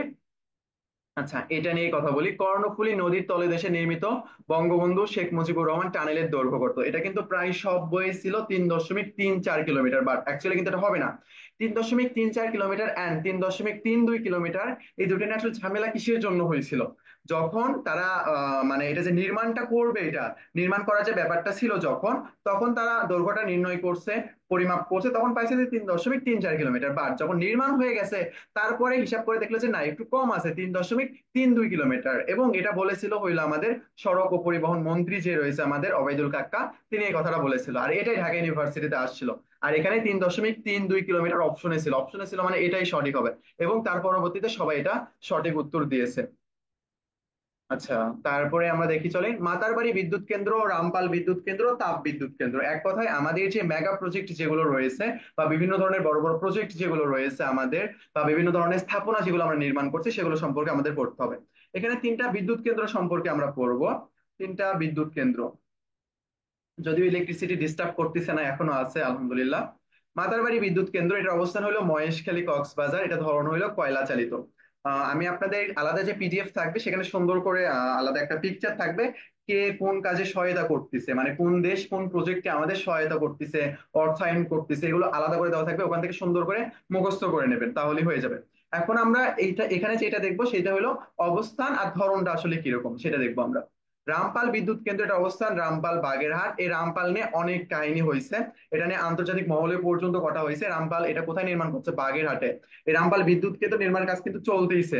তো এই যে রামপাল, এটা যদি একেবারে কার্যক্রম হয়ে যায় শেষ, তারপরে যদি তারা বিদ্যুৎ উৎপাদন করতে থাকে, অনেক বিদ্যুৎ উৎপাদন করতেইছে করতেইছে করতেইছে, আর আমাদের কি হবে জানেন, এইদিকে এসে আমাদের সুন্দরবন যেটা, সুন্দরবনের প্রাকৃতিক অবস্থা অনেক বেশি খারাপ হয়ে যাবে এবং বিপর্যয়ের সৃষ্টি হবে। সুন্দরবনের উপর বিরূপ প্রভাব ফেলবে এই রামপাল বিদ্যুৎ কেন্দ্র, এবং ফেলতেছে। এই জন্য এটা নিয়ে আন্তর্জাতিক মহলেও অনেক কথা হয়েছে, বাট বাংলাদেশ থামে নাই, আর এখানে কিন্তু ভারত সহায়তা করতেছে। আচ্ছা, তারপরে পায়রা তাপ বিদ্যুৎ কেন্দ্র, এটা পটুয়াখালীতে অবস্থান করতেছে, পটুয়াখালীর কলাপাড়াতে। এটা যে নদীর তীরে অবস্থিত, এটা হলো আন্দারমানিক নদীর তীর। আর রামপাল যেটা, সেটা হলো আমাদের পশুর নদীর তীরে অবস্থান। আর এগুলো সব কিন্তু কয়লা চালিত। কয়লা চালিত মানে কি, কয়লা জাল দেওয়া হবে, কয়লাকে রান্না করা হবে, এই হইলো ব্যাপার। আর এগুলো কিন্তু অনেক পরিবেশ দূষণ সৃষ্টি করে। আচ্ছা, তারপরে আমরা নেক্সট একটা স্লাইড দেখি। নেক্সট, এই যে আহ, উম, চলেন, এটা কত তারিখের, 5 জুন 2023-এর কাহিনী এটা। কয়লার অভাবে বন্ধ হয়ে গেল পায়রা তাপ বিদ্যুৎ কেন্দ্র। ওই যে, এটা গরমের সময় ছিল, যখন অনেক বেশি গরম ছিল না, দিনের দীর্ঘ সময় ধরে কারেন্ট থাকতেছিল না আর কি, সেই সময়ের কাহিনী কিন্তু এটা। সেই সময় আমাদের কি হয়ে গেছিল, কয়লার অভাবে বন্ধ হয়ে যায় পায়রা তাপ বিদ্যুৎ কেন্দ্র। এটা আমি আসলে কিসের জন্য রাখছি এখানে, এখানে কিন্তু দেশ বিরোধী বা সরকার বিরোধী কোনো কিছু বোঝাচ্ছি না, এটা আসলে মনে রাখার জন্য। কয়লা দিয়ে যে চালিত এই বিদ্যুৎ কেন্দ্রটা, এটা আমরা মনে রাখবো কিভাবে, মনে রাখবো এই নেগেটিভ থিঙ্কিং দিয়ে, যে কয়লার অভাবে কিন্তু আমাদের তাপ বিদ্যুৎ কেন্দ্র বন্ধ হয়ে গেছিল এবং দেশের বিদ্যুৎ উৎপাদনটা অনেকাংশ কমে গিয়েছিল, যার ফলে কি হয়েছিল আমাদের, যার ফলে আমরা লোডশেডিং এর বেশি শিকার হয়ে গেছিলাম, আমাদের কারেন্ট থাকতেছিল না। আচ্ছা, তারপরে যেটা নিয়ে আলোচনা করব সেটা হলো, আমাদের বাংলাদেশের সবচেয়ে পণ্য রপ্তানি করি আমরা কোথায়, যুক্তরাষ্ট্রে। যুক্তরাষ্ট্রে আমাদের অনেক বড় একটা বাজার রয়েছে। তারপরে বাংলাদেশের সবচেয়ে বেশি পণ্য আমদানি করা হয় কোথা থেকে, চীন থেকে আমরা সবচেয়ে বেশি পণ্য আমদানি করে থাকি। ওই যে চীনা মাল, টিকলে টিকলে টিকবে অনেকদিন, না হইলে প্রথমেই শেষ। সবচেয়ে রেমিটেন্স আসে কোথা থেকে, এটা নিয়ে ভাই অনেক অনেক ঝামেলা। এমনকি আমি আগের যে ক্লাসটা নিয়েছি সেখানে কিন্তু সৌদি আরবকে পড়াইছি, তার আগে যখন সাম্প্রতিক ক্লাস নিয়েছি তার আগে কিন্তু আমি যুক্তরাষ্ট্রকে পড়াইছি। তার মানে এটা যুক্তরাষ্ট্র, সৌদি আরব, ইউনাইটেড আরব আমিরাটস বা সংযুক্ত আরব আমিরাটস, এই তিনটার সাথেই কিন্তু সম্পর্কিত। তাহলে ভাইয়া, আপনি যে এখানে লিখে রাখলেন যে ইউনাইটেড আরব আমিরাটস যেটা, এটা কি আসলে সঠিক হবে কিনা? তো চলেন এটা আমরা একটু দেখে আসি। এটা সময়, সময় টিভির এইটা অংশ আর কি, সেখান থেকে আমি ইনফরমেশনটা নিয়েছি। দেখেন, ডিসেম্বরে রেমিটেন্স পাঠানোর তালিকা এখানে সবচেয়ে বেশি অবস্থান করতেছিল সংযুক্ত আরব আমিরাত, এবং এটার উপর তারা একটা নিউজ, মানে যেটা ভিডিও নিউজ যেটা, এটাও করেছিল, আর এটা ওখান থেকে নেওয়া হয়েছে, ইউটিউব থেকে। তো সংযুক্ত আরব আমিরাত এনারাই সবচেয়ে বেশি, মানে এই দেশ থেকে আমাদের যারা লোক রয়েছে, যারা অভিবাসী রয়েছে, তারা সবচেয়ে বেশি রেমিটেন্স প্রেরণ করেছে এই ইউনাইটেড আরব আমিরাটস। এই প্রশ্নটা আসলে অনেক বেশি খাপলা। এটা আসলে নির্ভর করে কখন কোন দেশ থেকে বেশি আসতেছে সেটার উপর, এবং টাকার মানটা আসলে কোন দেশে কখন বেশি, এইটা। সংযুক্ত আরব আমিরাত থেকে এসেছিল সবচেয়ে বেশি, তারপরে অবস্থান করতেছিল যুক্তরাজ্য, তারপরে অবস্থান করতেছে হইল কে, সৌদি আরব। তো এই প্রশ্নটা আসার সম্ভাবনা অনেক অনেক বেশি কম, আর যদি আসে এখানে সংযুক্ত আরব আমিরাত যদি থাকে, এই সংযুক্ত আরব আমিরাতকে আপনি দাগাবেন। আচ্ছা, তারপরে যেটা আসতেছে আমাদের, এই যে দেশ হিসেবে বৈদেশিক সাহায্য প্রদান করে সবচেয়ে বেশি এই আইডিএ। এই আইডিএ কে কিন্তু বলা হয় সফট লোন উইন্ডো। এখানে কিন্তু আমরা সহজ শর্তে ঋণ পেয়ে যাই, এই জন্য এটাকে কি বলা হচ্ছে, আইডিএ। আমাদের যেটা ওয়ার্ল্ড ব্যাংক রয়েছে, তার যে 5টা অঙ্গ সংস্থা রয়েছে, তার মধ্যে অন্যতম হইলো এই আইডিএ। আর আইএফসি যেটা, আইএফসি এখান থেকে আমরা ক্ষুদ্র ঋণ পাই, আইএফসি থেকে আমরা ক্ষুদ্র ঋণ পাই। আর ওয়ার্ল্ড ব্যাংকের মূল কার্যক্রম পরিচালনা যেটা করে, সেটা করে কে, আইবিআরডি। আইবিআরডি এটা মূল কার্যক্রম পরিচালনা করে। আর ওয়ার্ল্ড ব্যাংক বা আইবিআরডি, এটা কিন্তু আমাদের ব্রিটন উডস সংস্থা। আমেরিকার নিউ হ্যাম্পশায়ারের যে ব্রিটন উডস শহর ছিল, সেখানে কিন্তু 1944 সাল, হ্যাঁ 1944 সালে একটা মিটিং এর আয়োজন করা হয়েছিল, কিভাবে এই যে অর্থনৈতিক যে ব্যাপারটা, এটা কিভাবে আমরা এগিয়ে নিয়ে যেতে পারি, ত্বরান্বিত করতে পারি। এটাতে কিন্তু ওখানে একটা মিটিং এর আয়োজন করা হয়েছিল, আর ওখানেই কিন্তু প্রতিষ্ঠিত হয়েছিল আইএমএফ, ডাব্লিউবি, তারপরে আইটিও। এই জন্য এগুলোকে কিন্তু বলা হয় কি, ব্রিটন উডস সংস্থা। আচ্ছা, তারপরে বিষয়টা আশা করি ক্লিয়ার। তারপরে স্মার্ট বাংলাদেশ। স্মার্ট বাংলাদেশ দিবস কত তারিখ? স্মার্ট বাংলাদেশ দিবস হইলো 12ই ডিসেম্বর। 12ই ডিসেম্বর হইলো স্মার্ট বাংলাদেশ দিবস। এটা আমরা কত তারিখ থেকে, মানে কত সাল থেকে পালন করে আসতেছি, 2023 থেকে আমরা পালন করা শুরু করছি। 23-এ আমরা সর্বপ্রথম স্মার্ট বাংলাদেশ দিবস পালন করে আসতেছি। তাহলে ভাইয়া, 12ই ডিসেম্বর এর আগে তাহলে কি ছিল? 12ই ডিসেম্বর এর আগে ছিল হইলো ডিজিটাল বাংলাদেশ দিবস। ফোর্থ ইন্ডাস্ট্রিয়াল রেভলিউশন যেটা ছিল, চতুর্থ শিল্প বিপ্লবে সামিল হওয়ার জন্যই বাংলাদেশ 12ই ডিসেম্বরকে ঘোষণা করে কি ডিজিটাল বাংলাদেশ দিবস। তো আমাদের যে ইনফরমেশন যেগুলো ছিল এগুলো সব আমরা ডিজিটালাইজড করে ফেলছি, এখন আমরা স্মার্ট হয়ে সেই ডিজিটালাইজড ব্যাপারগুলো উপভোগ করব, ভোগ করব আমরা স্মার্ট হয়ে। তো এই স্মার্ট বাংলাদেশ দিবস আমাদের কত তারিখ? 12ই ডিসেম্বর। যেটা পালন করা শুরু হয়েছে কত সাল থেকে? 2023 সাল থেকে এটা শুরু হয়েছে। তো স্মার্ট বাংলাদেশের চারটা স্তম্ভ রয়েছে, একটা হলো smart citizen, smart society, smart economy আর স্মার্ট গভর্নমেন্ট। সিটিজেন মানে নাগরিক, নাগরিকরাই যদি স্মার্ট না হয় তাহলে কি আমি স্মার্ট বাংলাদেশ গড়ে তুলতে পারবো? এটা কিন্তু কখনোই সম্ভব না। আমাদের কিন্তু আগে নাগরিক দরকার, নাগরিকদের স্মার্ট হতে হবে। নাগরিকরা যখন স্মার্ট হবে তারা তাদের যে সোসাইটি যেটা সেটাকে স্মার্ট করে তুলবে। তারা কি করবে? সোসাইটিকে স্মার্ট করে তুলবে। আর সিটিজেন মানে ব্যক্তি কেন্দ্রিক যে নাগরিক, যে মানে সিঙ্গেল সিঙ্গেল ভাবে কখনোই কি আমরা অর্থনীতিতে ভূমিকা পালন করতে পারবো না, সামগ্রিকভাবে আমাদের অর্থনীতিতে ভূমিকা পালন করতে হবে। তো তখন যখন আমরা স্মার্ট সোসাইটি গঠন করে ফেলবো তারপরে আমরা নজর দিব কার দিকে? স্মার্ট ইকোনমির দিকে আমরা নজর দেবো। যখন আমাদের স্মার্ট ইকোনমি হয়ে যাবে, স্মার্ট ইকোনমি হয়ে যাওয়ার পর আমাদের কি হবে? স্মার্ট গভর্নমেন্ট হবে। স্মার্ট গভর্নমেন্ট হবে এই যে আমাদের মাননীয় প্রধানমন্ত্রী শেখ হাসিনা। আমি আপনাদেরকে একটা কথা বলি, আপনি সরকার বিরোধী হন ঠিক আছে, বাট কখনোই দেশ বিরোধী হবেন না, দেশ বিরোধী হওয়া যাবে না। দেশে যে লোক যেটাই করুক সেটাই আমার কাছে ভালো ভাই। ঘরের শত্রু বিভীষণ হওয়া কখনোই যাবে না। আপনি চাইলে সরকার বিরোধী হতে পারেন, সরকারের খারাপ দিকগুলো আপনি চাইলেই তুলে ধরতে পারেন, যদিও এটা সম্ভব না। আচ্ছা, তারপরে আমাদের পটুয়াখালীতে নির্মিত হচ্ছে দেশের নবম রপ্তানি প্রক্রিয়াকরণ এলাকা, মানে ইপিজেড, এক্সপোর্ট প্রসেসিং জোন, যেটা আমাদের রপ্তানি প্রক্রিয়াকরণ এলাকা। এটা কোথায় স্থাপিত হচ্ছে? আমাদের দেশের নবম যেটা, এটা হচ্ছে আমাদের হইল পটুয়াখালীতে। আর বর্তমানে রয়েছে আমাদের কয়টা? আটটা, আটটা রয়েছে। আর নবম কোথায় হবে? নবম হইল পটুয়াখালীতে। এটা একটু ভালোভাবে মনে রাখবো, এটা কিন্তু চট্টগ্রাম বিশ্ববিদ্যালয়ের প্রশ্নটা এসেছিল। তারপরে স্মার্ট জেলার পুরস্কার পাই পঞ্চগড়। স্মার্ট জেলা নিয়ে আমাদের অনেক কাহিনী ভাই। স্মার্ট জেলা বললে আসলে কোনটাকে দাগাবো? দেখেন ভাই, স্মার্ট জেলা নিয়ে কাহিনী হয়েছে যখন চট্টগ্রামের উনি আসলে কি ছিল, একটা পদে ছিল আর কি, যে কোনো একটা ব্যক্তি, প্রশাসনিক ব্যক্তি মানে অরাজনৈতিক ব্যক্তি, তিনি বলেছিল এই চট্টগ্রামটাকে কি করবো আমরা? স্মার্ট চট্টগ্রাম জেলা হিসেবে গড়ে তুলবো, প্রস্তাব করে আর কি। এটা তখন ওটা নিউজ হয় এবং তারপরে কি হয়েছে যে প্রস্তাবিত স্মার্ট জেলা যে এটা, সেটা কোনটা? সেটা হলো চট্টগ্রাম। চট্টগ্রাম হলো প্রস্তাবিত স্মার্ট জেলা, বাট স্মার্ট জেলা যে পুরস্কার এটা পাইছে হলো পঞ্চগড়। এটা পাইছে কে? পঞ্চগড়। তো আমি আমার চিন্তাধারা থেকে মনে করি, এখন যদি প্রশ্ন দেওয়া হয় যে নিচের কোনটি স্মার্ট জেলা, যদিও প্রশ্ন করে এটা আসলে ঠিক নাই এরকম করে, তখন যদি পঞ্চগড় অপশনে থাকে অবশ্যই আপনাকে পঞ্চগড়টাই দাগাতে হবে। আর প্রস্তাবিতের কথা যদি উল্লেখ করে বলা হয় তখন আপনি অবশ্যই কাকে দাগাবেন? চট্টগ্রামকে দাগাবেন। আর পুরস্কারের কথা বললে আমরা দাগাবো কাকে? পঞ্চগড়কে। আশা করি এই যে কনফিউশন যেটা, এটা আশা করি ক্লিয়ার। তারপরে দেশের প্রথম স্মার্ট উপজেলা হইলো শিবচর। যেহেতু এখন স্মার্ট নিয়ে কাহিনী হচ্ছে, ডিজিটালটা এখন বাদ ভাই, এখন আমরা স্মার্ট নিয়েই পড়বো। স্মার্ট উপজেলা নিয়ে আমরা পড়লাম, স্মার্ট জেলা নিয়ে পড়লাম, স্মার্ট বাংলাদেশ দিবস যেটা সেটা নিয়ে আমরা পড়ে ফেলছি, এবং স্মার্ট বাংলাদেশ গড়তে এটা ভিত্তি দিয়েছে কয়টা? চারটা দিয়েছে। চারটা সম্পর্কেও কিন্তু আমরা পড়ে ফেলছি। আচ্ছা, এই পিকের দিকে কোনো নজর দিয়েন না, মানে ছেলেরা যারা, আমার আবার গুনাহ হয়ে যাবে, আমি আপনাদেরকে দেখাচ্ছি এটা, এটা এদিকে নজর দিয়ে না, আপনারা উপরের দিকে নজর দেন। এশিয়ার প্রথম চিফ হিট অফিসার হইলো বুশরা আফরিন।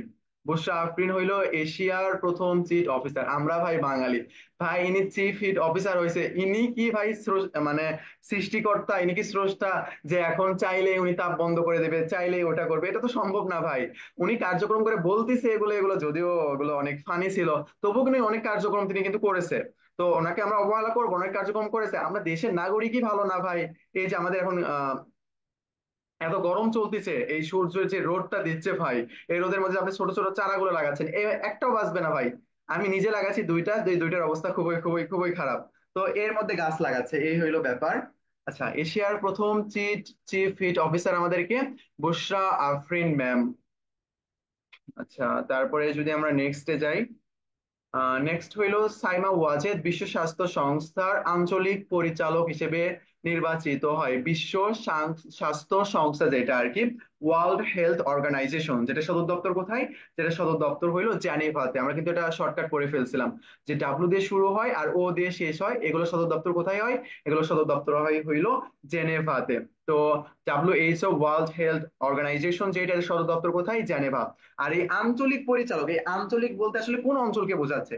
এটা আসলে বোঝাচ্ছে হইলো দক্ষিণ, আমাদের যে এশিয়া আর কি, এই যে দক্ষিণ এশিয়া যেটা, এক কথায় দক্ষিণ পূর্ব এশিয়া টোটালকে বোঝাচ্ছে এটা।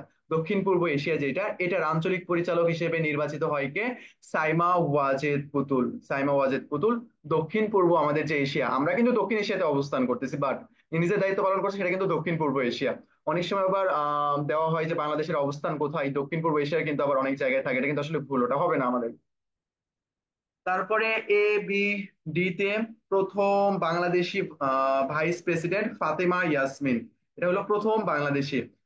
প্রথম নারী যেগুলো রয়েছে বিভিন্ন জায়গায়, প্রথম যে নারী যেগুলো রয়েছে, এই প্রথম নারী তথ্যগুলো অনেক অনেক বেশি গুরুত্বপূর্ণ। প্রথম নারী বিচারক, প্রথম নারী প্রধানমন্ত্রী, প্রথম নারী ধরেন সংসদ না, মানে স্পিকার, তারপর হুইপ, এই যে তথ্যগুলো যে নারী রিলেটেড যেগুলো আছে আর কি, সেগুলো কিন্তু অনেক অনেক বেশি গুরুত্বপূর্ণ, নারী মানেই গুরুত্বপূর্ণ।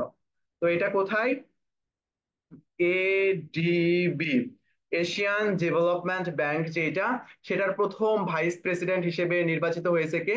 ফাতেমা ইয়াসমিন। ইনি হইল একজন বাংলাদেশি। তো এটা একটু ভালোভাবে পড়ে নিব। তারপরে এই যে নোবেল পুরস্কারের যে ব্যাপারটা, এটা একটু আমরা দেখি চলেন। নোবেল পুরস্কার, আচ্ছা এক সেকেন্ড।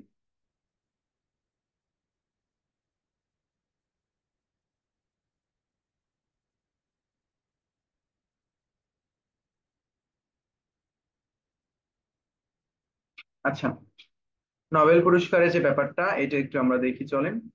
নোবেল পুরস্কার, নোবেল পুরস্কার এটা ভাই অনেক অনেক বেশি গুরুত্বপূর্ণ।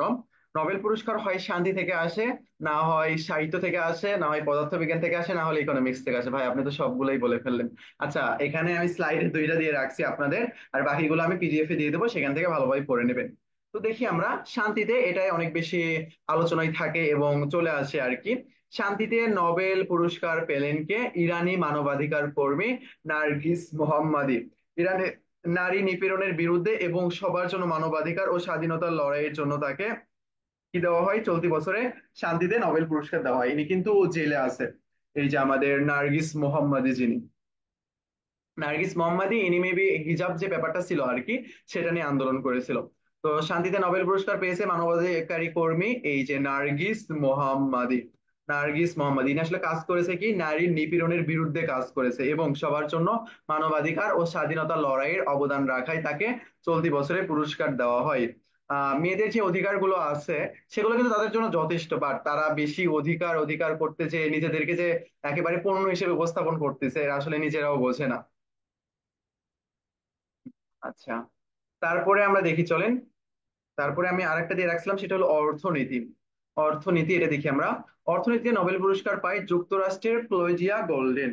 অনেক সময় কিন্তু একেবারে ডিরেক্ট যে নোবেল পুরস্কার কে পাইছে ব্যক্তিটা, এটা না দিয়ে কিন্তু অনেক সময় দিতে পারে যে কোন দেশের। তো এদিকে আমরা খেয়াল রাখবো, সমস্যা নাই। অর্থনীতিতে নোবেল পুরস্কার পেলেন যুক্তরাষ্ট্রের ক্লোডিয়া গোল্ডেন। ক্লোডিয়া গোল্ডেন, ইনি অর্থনীতিতে কি করেছে? নোবেল পুরস্কার পেয়েছে। ওনার কাজ কি ছিল? শ্রম বাজারে নারীর ভূমিকা সম্পর্কে নতুন ধারণা এনে দেওয়ার স্বীকৃতি হিসেবে এবছরের অর্থনীতিতে নোবেল পুরস্কারের জন্য তাকে মনোনীত করে নোবেল কমিটি। তাহলে অর্থনীতিতে পুরস্কার পাইছে কে? ক্লোজিয়া গোল্ডেন। ইনি আসলে কি নিয়ে কাজ করেছে? ইনি আসলে নারীদের নিয়ে কাজ করেছেন, যেহেতু অর্থনীতি তার মানে অর্থনৈতিক সংক্রান্ত, যেখানে নারীরা আহ অগ্রাধিকার পাবে সেটা নিয়ে কাজ করেছে। এই ব্যক্তিটা কে? এই ব্যক্তিটা হলো আমাদের ক্লোজিয়া গোল্ডেন। তাহলে আমরা প্রথমে যেটা পড়লাম সেটা হলো আমাদের শান্তিতে নোবেল পুরস্কার, এটাও কিন্তু একজন মেয়ে। পরে যেটা, সেটা হইলো একজন মেয়ে। একটা হইলো আমাদের কি, নার্গিস মোহাম্মদী। ইনি কোথাকার নাগরিক? ইনি হলো ইরানের নাগরিক। আর ইনি হইলো কি, আমাদের যুক্তরাষ্ট্রের নাগরিক, যিনি নারীদের অগ্রাধিকার নিয়ে কাজ করেছে। কোন ক্ষেত্রে? অর্থনীতির ক্ষেত্রে। নারীরা কিভাবে কাজ করবে এবং তাদেরকে কিভাবে আরো বেশি নিয়োগ প্রদান করা যাবে, এই ব্যাপারে আর কি। আচ্ছা, তারপরে যদি আমরা যাই নেক্সটে, এইটা হলো আমাদের জিআই পণ্য। এই জিআই পণ্য রে ভাই বাজে একটা অবস্থা। টোটাল জিআই পণ্য আসলে কয়টা? দেখেন ভাই, টোটাল জিআই পণ্য হইলো 21টা। 21টাই জিআই পণ্য হবে, বাকি যে 10টা সেগুলো হইলো অনুমোদিত, বাট এখনো নিবন্ধন নিবন্ধন হয়েছে, বাট এখনো তারা কি করে নাই, সনদ পায় নাই, মানে চূড়ান্ত হয় নাই। তো আমরা এটা একটু সম্পর্কে পড়ি আমরা, জিআই যে ব্যাপারটা সেটা। জিআই এটা আসলে কি? জিওগ্রাফিক্যাল ইন্ডিকেটস যেটা আর কি, এটাকে আমরা কি বলতেছি? এটাকে আমরা বলতেছি হইলো জিআই, মানে ভৌগোলিক নির্দেশক পণ্য। ওই পণ্য দ্বারা ওই ভৌগোলিক স্থানকে কি করবে? উপস্থাপন করবে। এবং যখন জিআই পণ্য হিসেবে একেবারে নির্বাচিত হয়ে যাবে একটা পণ্য, সেই পণ্য শুধু সেই দেশের নামেই বিক্রি হবে, এরকম একটা ব্যাপার। তো আমরা দেখি চলেন, এখানে কিছু দেওয়া আছে, এটা প্রথম আলো থেকে নেওয়া হয়েছে। জিআই কোন একটি নির্দিষ্ট অঞ্চলের বিশেষ পণ্যকে চিহ্নিত ও পরিচিত করতে ভূমিকা রাখে জিআই। এই জিআই পণ্য দ্বারা পণ্য তো এমনিতেই আহ পরিচিতি লাভ করতেছে, তার সাথে কি পরিচিতি লাভ করে, ওই এলাকাটাও পরিচিতি লাভ করে। আশা করি বিষয়টা আপনি বুঝতে পারছেন। জিআই পণ্য হইলো ভাই টোটাল 21টা। সর্বশেষ জিআই পণ্য তাহলে সে কোনটা? সর্বশেষ জিআই পণ্য হইলো ভাই 9 জানুয়ারি 2024 যে চারটা পাইছে, সেই চারটার মধ্যে যে কোনো একটা অপশনে থাকবে। এটা ঢাকা ইউনিভার্সিটির কোশ্চেন ছিল, চারটার মধ্যে ওখানে একটা মাত্রই অপশন ছিল, মেবি ছাগলের যেটা সেটাই ছিল আর কি, ব্ল্যাক বেঙ্গল ছাগল। দেখেন ভাই, যে কোনো চারটার মধ্যে যে কোনো একটা অপশন থাকবে, চারটাই একই দিনে হয়েছে। তো আমরা দেখি চারটা আসলে কোনটা, শেষের দিক থেকে শুরু করি। ব্ল্যাক বেঙ্গল ছাগল, এটা কিন্তু কুষ্টিয়া, তারপরে কুষ্টিয়ার তিলের খাজা, তারপরে কুমিল্লার রসমালাই 1 2 3, আর টাঙ্গাইল পোড়াবাড়ির চমচম। এই চারটা পাইছে হলো একই দিনে 9 জানুয়ারি 2024। এই চারটার মধ্যে যে কোনো একটা হবে উত্তর কোন প্রশ্নের? সর্বশেষ জিআই পণ্য কোনটা? বাকি যে 10টা আপনি মনে করতে পারেন ভাই আমি তো 31 পড়ছি, অনেক জায়গায় 32 পড়ছি। হ্যাঁ ভাই, ওগুলো আমিও দেখছি, এগুলো না অনেক রিসার্চ করা হয়ে গেছে। এই যে বাকি যে 10টা, এগুলো হলো অনুমোদিত বলা হয়, বাট এটা আসলে না। এটা কয়টা হবে? এটা হবে হইলো আমাদের 21টা। এ সম্পর্কে যদি আপনি জানতে চান, এই যে আমাদের department of patents design and trademarks, যেটা আমাদের ডিপিডিটি, আচ্ছা এক সেকেন্ড, ডিপিজিডিটি যেটা আর কি, সেই ওয়েবসাইটে আপনি যেতে পারেন, সেখানে সুন্দর করে 21টার কথাই তারা তুলে ধরেছে। তো আমরা দেখি জিআই পণ্য রূপ সম্পর্কে আমরা দেখে নিলাম। জিআই পণ্য আসলে কি সেটা আমরা বুঝে ফেলছি এতদিনে। আমাদের সর্বশেষ জিআই পণ্য কোনটাকে আমরা দেখাবো? 9 জানুয়ারি 2024 যে চারটা সনদ প্রাপ্ত হয়েছে, এই চারটার মধ্যে যে কোনো একটা থাকবে অপশনে, ওই একটাকে আপনি দাগাবেন।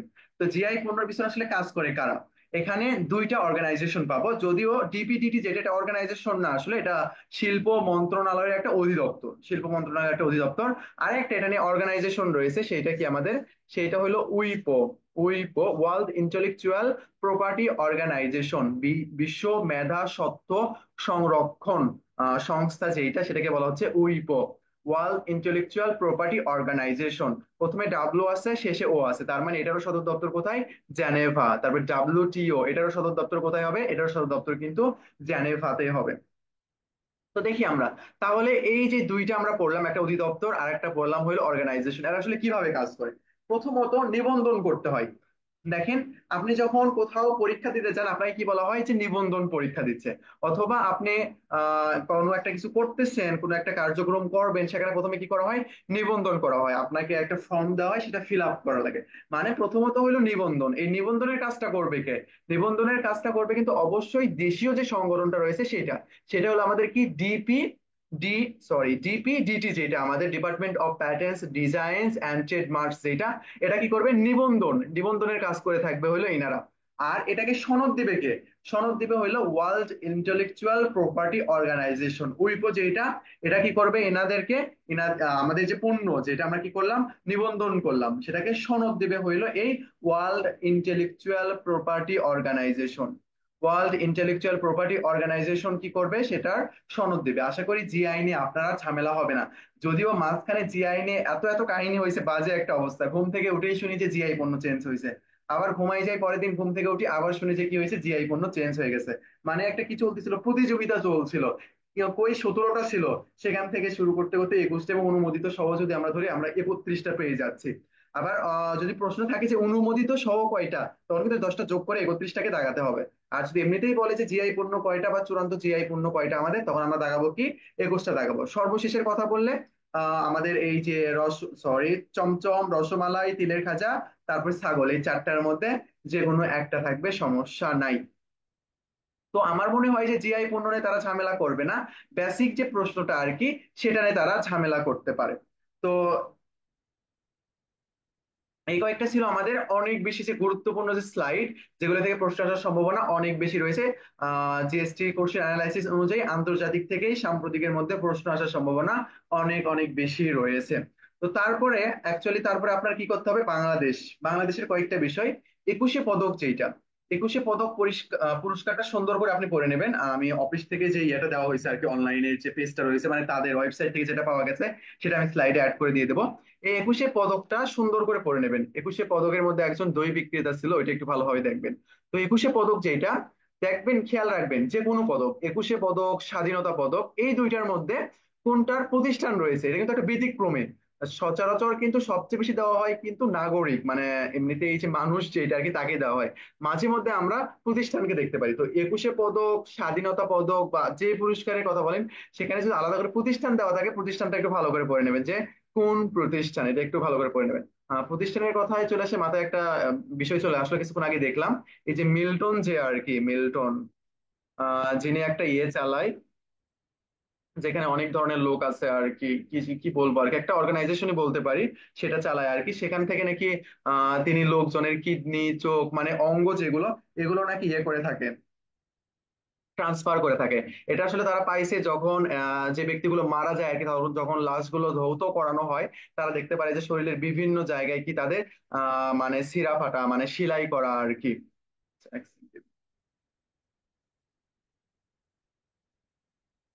আচ্ছা, এইটা দেখলাম আর কি। এটা কিন্তু আসলে খুবই খুবই খুবই বেশি দুঃখজনক। আমি আসলে অনেক ভালো ভাবতাম, আমি আরো চাইছিলাম যে অনেক পরিমাণ ইনভেস্ট টাকা দেওয়ার জন্য ওখানে। তাদের যে কার্যক্রমগুলো অনেক ভালো ছিল।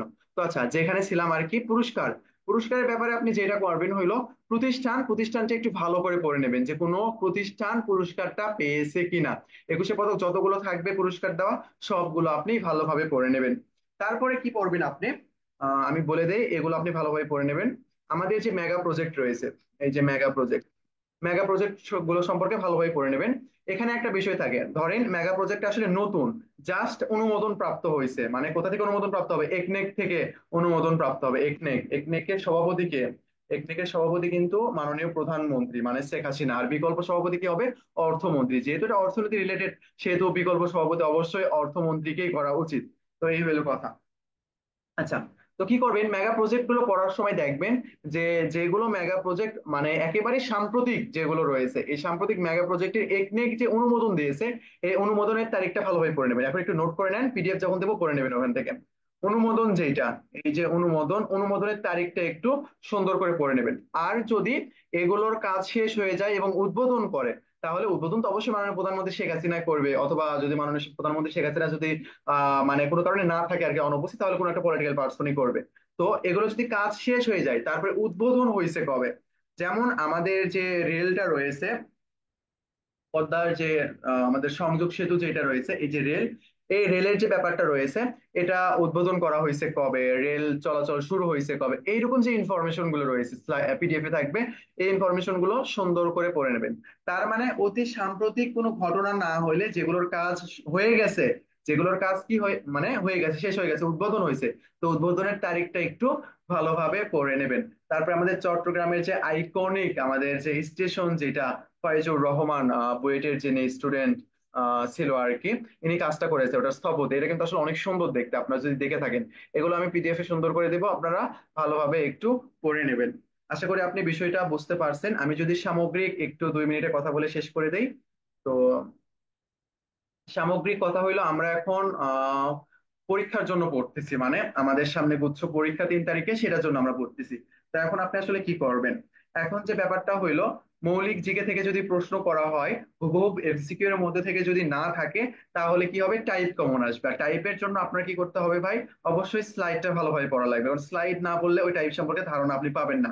আপনি যদি এই যে আপনার যদি পৌরনীতি, ইকোনমিক্স, সমাজ বিজ্ঞান এই সাবজেক্টগুলো আপনার যদি থেকে থাকে, তাহলে আপনি ভাই অনেক লাকি। আর এখান থেকে শিক্ষা নিয়ে আপনার ফ্যামিলিতে এরপরে যারা আর্টসে ভর্তি হবে, তাদেরকে অবশ্যই ভূগোল যেটা রয়েছে সেটা দেবেন, মনোবিজ্ঞান যেটা রয়েছে সেটা দেবেন, কারণ ভূগোল মনোবিজ্ঞানের কিন্তু চট্টগ্রামের আলাদা সিট রয়েছে। আপনি যদি কম মার্কও পাইতেন অন্যান্যদের তুলনায়, বাট আপনার যদি ভূগোল সাবজেক্টটা থাকতো, তাহলে আপনি কিন্তু এখানে ভূগোল পেয়ে যাইতেন বা মনোবিজ্ঞান পেয়ে যাইতেন। এটা কিন্তু মানে উল্লেখযোগ্য যে শর্ত, এগুলো সাবজেক্ট লাগবে। তো বললাম আর কি, আর পরবর্তীতে যে জেনারেশন গুলো আসবে, একটু সুন্দর করে নিজে খেটে খেটে এই কাজগুলো করে দেবেন, এটা কিন্তু অনেক বেশি গুরুত্বপূর্ণ। আচ্ছা, তারপরে কি বললাম আমি, তারপরে এমসিকিউ যেগুলো রয়েছে, বোর্ড এবং কলেজের বিভিন্ন বোর্ড, এখানে Rajshahi board, Dhaka board, Chattogram board, এগুলো বোর্ডের কথা বলতেছি। এই বোর্ডগুলো থেকে ভালোভাবে এমসিকিউ সবগুলো পড়ে নেবেন। তারপরে সাধারণ জ্ঞান বই থেকে সব বিগত প্রশ্ন পড়ে নেবেন। আর আপনি চাইলে আমাদের পিডিএফটা পড়তে পারেন, পিডিএফ এ হিউজ পরিমাণ ইনফরমেশন দেওয়া আছে। আর এই পিডিএফ, কিছু পরিমাণ পিডিএফ যেগুলো রয়েছে, সেগুলো রাজশাহী, তারপরে চট্টগ্রাম, ঢাকা ইউনিভার্সিটি, তারপরে বিসিএস কোশ্চিন ব্যাংকের উপরও পিডিএফ দেওয়া আছে, এগুলো একটু ভালোভাবে পড়ে নিন। আর আপনি যদি চান অন্যরকম করে পড়তে, তাহলে আপনার বই যেটা রয়েছে, টপিক অনুযায়ী বিগত প্রশ্নগুলো শেষ করে নিতে পারেন। এমনিতে সাধারণ প্র্যাকটিসের জন্য যেগুলো দেওয়া আছে সেগুলো বাদ দেয়, এখন বিগত প্রশ্ন বেশি বেশি পড়ে যাবে। এই জন্য বাংলাদেশ বিষয় বলি, আন্তর্জাতিক বিষয় বলি, আমি দুইটা ভাগে আপনাদেরকে বিভক্ত করে দেখাইছি। তো অনেকেই প্রশ্ন করে যে ভাইয়া আমার আন্তর্জাতিক বিষয়াবলী অনেক বেশি খারাপ, আমি আসলে কি করব? তো এই প্রশ্নের উত্তর হইলো ভাই, আন্তর্জাতিক বিষয়াবলী খারাপ, তো আন্তর্জাতিক যে সংস্থাগুলো রয়েছে আমি যেগুলো পড়াইলাম তোমাদেরকে, এই যে পিডিএফ এ যেগুলো থাকবে, সাম্প্রতিক যে আন্তর্জাতিক সংস্থা যেগুলো রয়েছে সেগুলো তুমি অনেক ভালোভাবে কমপ্লিট করে নেবা, তাহলে ইনশাল্লাহ কমন পেয়ে যাবে এটার মধ্যে। আর এতদিন ধরে পড়ে আসতেছো, অবশ্যই তো এগুলো শেষ হয়ে যাওয়ার কথা। তারপরে থাকতেছে আমাদের বাংলাদেশ বিষয়াবলী নিয়ে। বাংলাদেশ বিষয়াবলীর কিন্তু বেশিরভাগ বিষয়, যেমন ভৌগোলিক পরিচিতি, প্রশাসনিক পরিচিতি, বিষয়টা কিন্তু ভূগোলের মধ্যে পড়ে যায়, তারপর সমাজ বিজ্ঞানের মধ্যে পড়ে যায়, সেখান থেকে কিন্তু এটা তুমি সলভ করে নিতে পারো। তারপর গুরুত্বপূর্ণ প্রতিষ্ঠান, এটা অবশ্যই সমাজ বিজ্ঞানের মধ্যে পেয়ে যাবে, আবার আলাদা করলে চাইলেও করতে পারো। অন্যতম যেমন একটা রয়েছে আমাদের বার্ড, মাঝে মধ্যেই দিয়ে দেয়, যেটা কুমিল্লায় অবস্থান করতেছে, প্রতিষ্ঠাতা হইলো আক্তার হামিদ খান, এটা কিন্তু মাঝে মধ্যেই চলে আসে এই বার্ড এটা। তো এই যে ইনফরমেশন গুলো রয়েছে, প্রতিষ্ঠানগুলো রয়েছে, এগুলো কিন্তু অবশ্যই ভালোভাবে আপনাকে পড়তে হবে। তারপরে গুরুত্বপূর্ণ ব্যক্তি যেগুলো রয়েছে আমাদের, বিশেষ করে গুরুত্বপূর্ণ ব্যক্তি আমাদের রাজনৈতিক গুরুত্বপূর্ণ ব্যক্তি যেগুলো, এগুলো সম্পর্কে ভালোভাবে পড়ে নেবেন। আশা করি আপনি বিষয়টা বুঝতে পারছেন। দেখেন, এগুলো যদি আপনি ভালোভাবে কমপ্লিট করেন তাহলে আপনার প্রিপারেশনটা অনেক ভালো হয়ে যাবে। আজকে আমি অতিরিক্ত কথা বলতেছি এগুলো নিয়ে, কারণ আজকে আমাদের ক্লাস শেষ আর কি, শুধু অক্সিজেন ব্যাচে ক্লাস চলবে। তো তারপরে সাম্প্রতিক জিকে যেটা আর কি আমি যেগুলো পড়ালাম, যেগুলো পিডিএফ দিলাম, এগুলো যদি আপনি শেষ করেন ভাই, আপনি কমন পাবেন মানে পাবেন ইনশাল্লাহ। তারা যদি এগুলোর মধ্যে থেকে দেয় তাহলে কমন পেয়ে যাবেন, প্যারা নাই। আর আরেকটা ব্যাপার হইলো, সাম্প্রতিক পড়তে যে অনেকে আবার জিজ্ঞাসা করবে যে ভাইয়া সাম্প্রতিক আমি আসলে কি সব পড়বো কিনা। ভাই সাম্প্রতিক সবগুলো যে আমি যেগুলো দিব সেগুলো সব পড়ে যাবে। এখানকার প্যাটার্ন হলো একটা বা দুইটা আসার মতো, বাট যদি তিনটা দিয়ে দেয়, 30টার মধ্যে তিনটা এমসিকিউ, এটা কিন্তু অনেক অনেক বেশি কিন্তু। তো এইটা একটু কিন্তু আমাদের ভালোভাবে পড়তে হবে। তো আশা করি বিষয়টা ক্লিয়ার। আমার ক্লাস আসলে এই পর্যন্তই ছিল, আমি সংস্থা সম্পর্কে ভালোভাবে আপনাদেরকে বুঝাইছি। তারপর আর এই যে বিষয়গুলো বোঝানো দরকার মতো আর কি, এবং গুরুত্বপূর্ণ যে বিষয়গুলো সেগুলো আমি আপনাদেরকে বুঝাইছি। আর যদি অনেক বেশি ভাগ্য ভালো হয় তাহলে আমরা এই স্লাইড থেকে প্রশ্নটা কমন পেয়ে যাব। এবং আমি ক্লাসের মধ্যে অনেক কিছু বললাম, এটা যদি আপনার মনে লেগে থাকে আর কি, মানে দুঃখ পেয়ে থাকেন, তাহলে প্লিজ নিজ গুণে ক্ষমা করে দিন। তো আমি যেগুলো পড়াইছি এগুলো সব একটু ভালোভাবে পড়বেন, ইনশাল্লাহ এর মধ্যে থেকেই কমন পেয়ে যাবেন। তো ক্লাস আমাদের এই পর্যন্তই। এটা আসলে এখনই কেউ পিডিএফ এর জন্য নক দিয়েন না প্লিজ, কিছুক্ষণ পরে নক দিন, যখন আমি ক্লাসটা আপলোড দিয়ে দেবো আর কি। আর তারপরে যারা ইউটিউব থেকে দেখবেন পিডিএফ এর নেওয়ার জন্য আর কি, এই যে এখানে যে হোয়াটসঅ্যাপ নাম্বার যেটা রয়েছে সেই নাম্বারে নক দিলেই পিডিএফ আপনাকে দিয়ে দেবে, সমস্যা নাই। তো ক্লাস আমাদের এই পর্যন্তই শেষ, সবাই ভালো থাকবেন, আসসালামু আলাইকুম। আচ্ছা, আমি রেকর্ডিংটা স্টপ করি, রেকর্ডিং স্টপ করে আপনাদের কিছু প্রশ্ন শুনি 5 মিনিট পরে।